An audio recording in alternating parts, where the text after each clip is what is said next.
원서 읽는 고양이 제니예요. 오늘은 해리포터 3권 Harry Potter and the Prisoner of Azkaban Chapter 5 The Dementor. 어제 읽던 거 마저 읽어보도록 할게요. 야옹! We must be nearly there, said Ron, leaning forward to look past Professor Lupin at the now completely black window. The words had hardly left him when the train started to slow down. Brilliant, said Ron, getting up and walking carefully past Professor Lupin to try and see outside. I'm starving. I want to get to the feast. We can't be there yet, Hermione, checking their watch. So why are we stopping?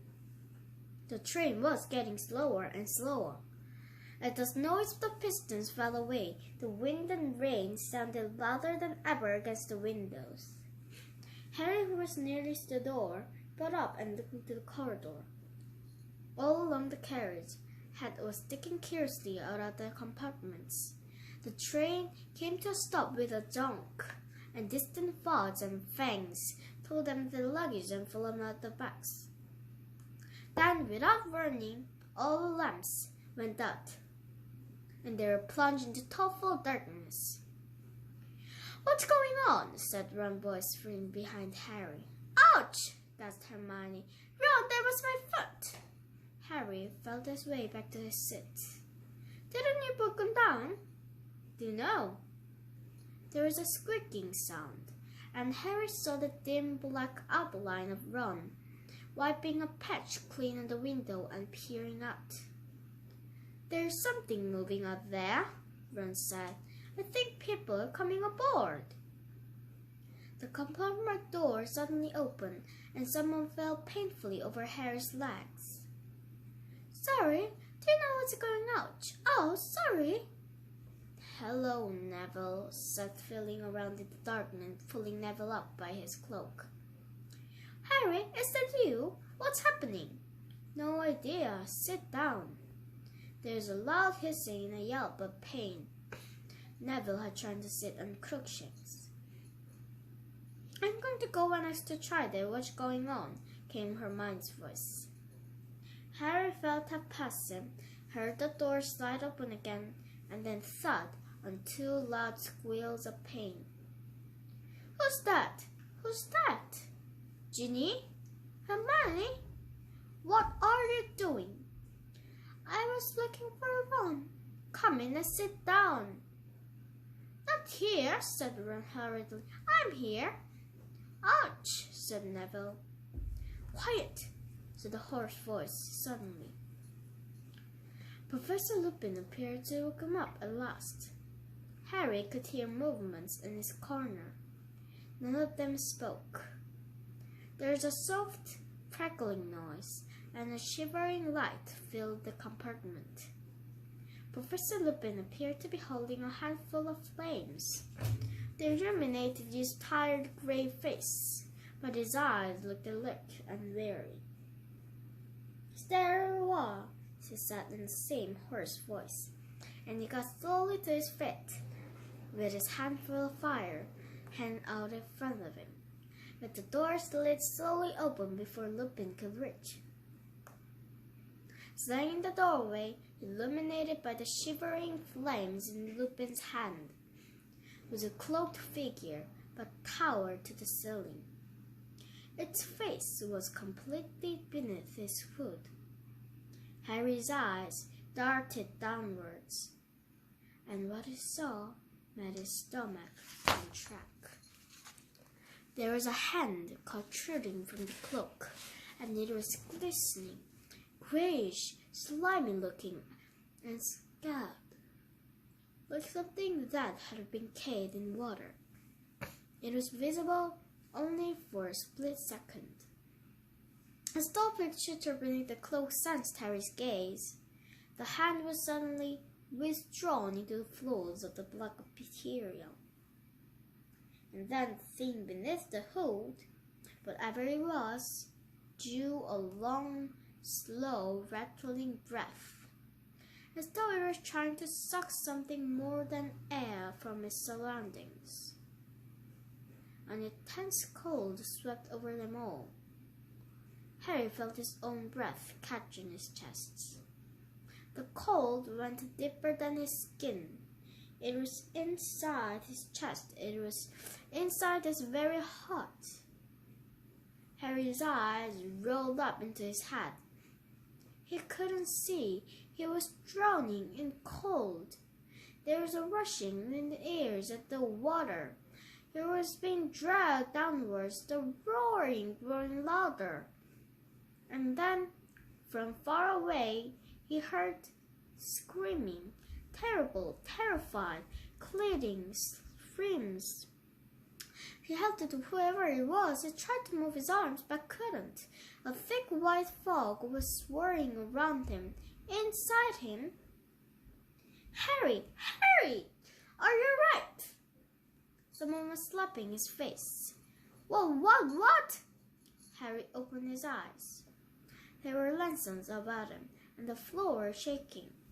The Hogwarts Express was moving again, and the lights had come back on. He seemed to have slid off his seat onto the floor. Ron and Hermione were kneeling next to him. Above them, he could see Neville and Professor Lupin watching. Harry felt very sick. When he put up his hand to push his glasses back on, he felt cold sweat on his face. Ron and Hermione heaved him back onto his seat. Are you okay? Ron asked nervously.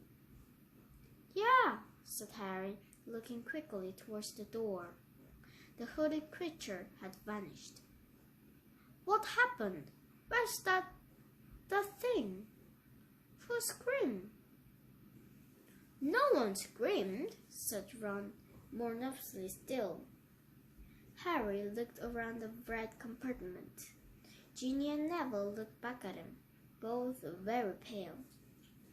But I heard screaming. A loud snap made them all jump. Professor Lupin was breaking an enormous slime of chocolate into pieces. Here, he said to Harry, and handing a particularly large piece. Eat it. It'll help. Harry took the chocolate, but didn't eat it. What was that thing? He asked Lupin.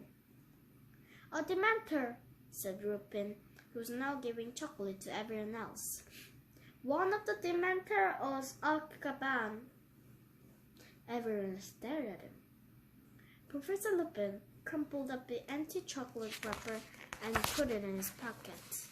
It, he repeated, it sure helped. I need to speak to the driver. Excuse me. He drove past Harry and disappeared in the corridor. I'm sure you're okay, Harry, said Hermione, watching Harry anxiously. But I don't get it. What happened? Said Harry, wiping more sweat on his face.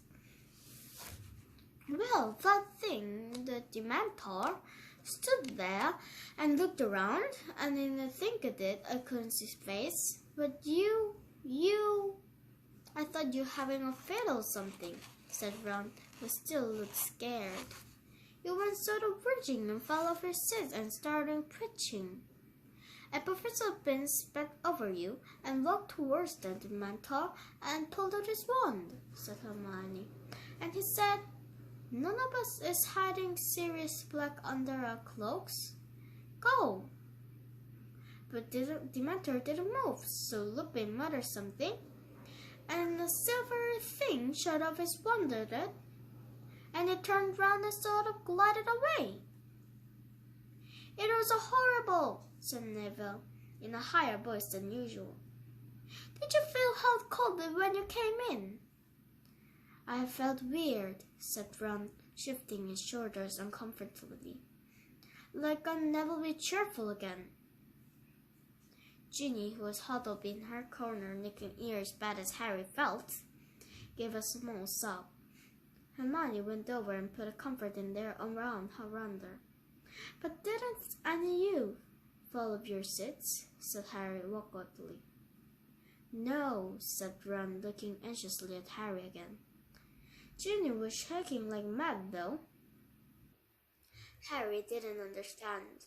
He felt weak and shivery, as though he was recovered from the bad about the flu. He also felt a feeling of shame. Why had he gone to pieces like that when no one else had? Professor Lupin had come back.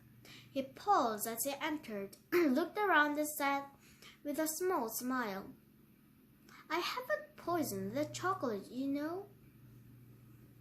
Harry took a bite, and to his great surprise, it felt warm spread suddenly to the tips of his fingers and toes. "We'll be at Hogwarts in 10 minutes, said Professor Lupin. "Aye, all right, Harry." Harry didn't ask how Professor Lupin knew his name. 재밌게 들으셨다면 구독과 좋아요 꾹꾹 눌러주시고 다음 영상에서 만나요. 안녕!